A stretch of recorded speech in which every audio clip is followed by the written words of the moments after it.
Hello. I'm still losing my voice. I'd like to talk to you today about a more expensive pen. I have a Pilot Custom 823. Well, hello. Today I'd like to welcome you to my revisit to a Survivor pen. The first expensive fountain pen that I ever bought. Well, hello. I want to welcome you to something a little bit different. I had a comment, well, it was today, November 7th, for whatever that's worth. But it's on one of my very old reviews, which was of my very first expensive fountain pen, which was the Pilot Custom 383. I'm sorry, 823. We're going to revisit the Pilot Custom 823. I first purchased it in first discussed it on November 20th, 2014, and I had purchased it a year before that. I had laryngitis the day I did my first video on it, but I was just like, the show must go on, and nowadays I'd be like, take the night off. I revisited the pen, interestingly enough, also in November 8th, 2017, and I'm surprised I haven't revisited it since then. It's been in a few rodeos, but hasn't been in any true Survivor pen videos. So here we are, making up for that about 7 years later. So let's take a look at the Pilot Custom 823. Kind of a nice, unassuming, amber-colored pen. Kind of transparent, but, it's got that brown color to it. Nothing on that finial, nothing on that finial. When I go to write with it, I have to unscrew, so 1. Okay, about 1.5 unscrewings to open it. Inside, you can kind of see the mechanism. There's a little valve down there that, when I turn this knob, opens up to let the ink flow. It is a vacuum filler, which is very dramatic, but once it's full, who cares? But it is dramatic when you're filling it. One thing I found is I fill it, so I'll fill it, but it only fills like halfway, or maybe 2/3 of the way, and then I flip it upside down, and then I can draw down the filling piece, and all the way, and then I push it up until the ink gets to here. Maybe it's starting to just barely come out of the nib. Then I turn it upside down, put it back in the ink bottle, push it the rest of the way down, then I can get a full fill. I probably have to demonstrate that somewhere, but there's videos online about that, so you don't need me. Okay, I'll just get it out of the way. This is a wonderful workhorse pen. This is a pen you open up when you want to write several pages. Yeah, you might be touching the threads, but who cares? It's comfortable. It's just a nice one to hold. It feels good, and ink just flows.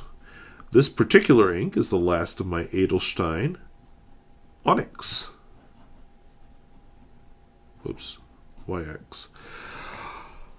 I think you can tell this is not a flex pen. Yeah, it's got a little bit of bounce. It's got some line variation, but nowhere near being a flex pen.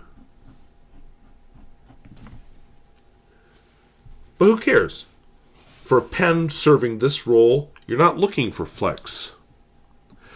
Wetness and flow. I think you can tell. This is a sopping wet pen. For a fine. A smear test.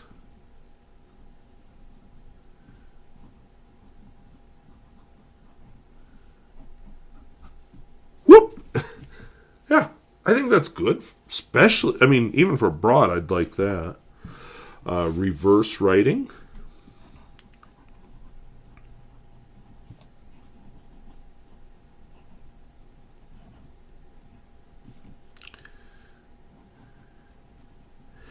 I think that feels just as good as writing the other way, and this is definitely an extra fine. And finally, the world-famous Peter Gustafson test.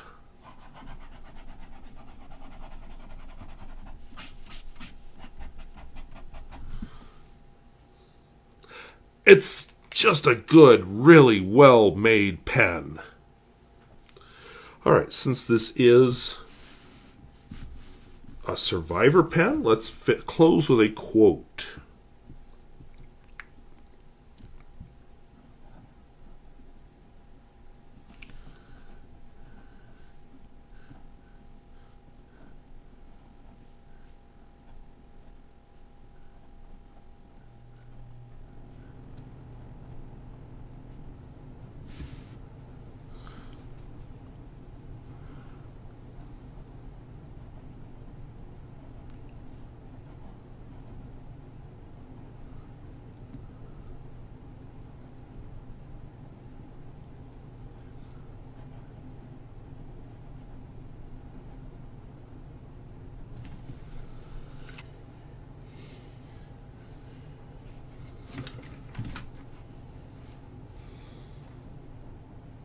That was the Pilot Custom 823. Now I'm going to tell you a little tragic story about the Pilot Custom 823. This is not the Pilot Custom 823 that you see in the first two videos. Why? Because I'm a dumbass. So here's what happened. We had a little pandemic take place during the interim between November 8th, 2017, when I last filmed a video on this pen, and now, COVID-19. And we were encouraged to spray down anything we bring into our house and, disinfect, social distance, don't go out among people, and all that stuff. So I bought a bottle of disinfectant, and it must have gotten tipped over because I had it in the living room to wipe off a package I'd bought. And it tipped over, and it leaked onto the pen. And the plastic, it looked like glass that's ready to break, but hasn't quite broken yet. Not good. So, I like this pen so well, and even though it's expensive, I bought a new one to replace it. I bought actually a medium nib because I thought maybe someday I can put that in something. And I stuffed the fine nib that was in the old one into this pen. So, yeah, this pen has a little piece of the old pen. And I kept the old pen. I'm not sure what I did with it right now. Well, yeah, I know. I'm just too lazy to get it out. But anyway, I kept the old pen for parts because, yeah, the outside is totally ruined. But got a good feed. We got the plunger and that business inside it. So I guess I have a parts pen. But anyway, yeah, that should tell you I like it. I have since then purchased a broad nib version of this pen, which I also like. I would like to find a home for that medium nib. Excuse me. I'd like to find a home for that medium nib. I don't see myself using it in my daily workflow, but I'd still like to find a home for it because good pen. This is not a pen that I usually take to work. It's annoying having to screw and unscrew the cap, and of course you have to unscrew the blind cap, and that's a pen that's wonderful for a long session of writing. Not so much a write a couple lines, wait, write a couple lines, wait.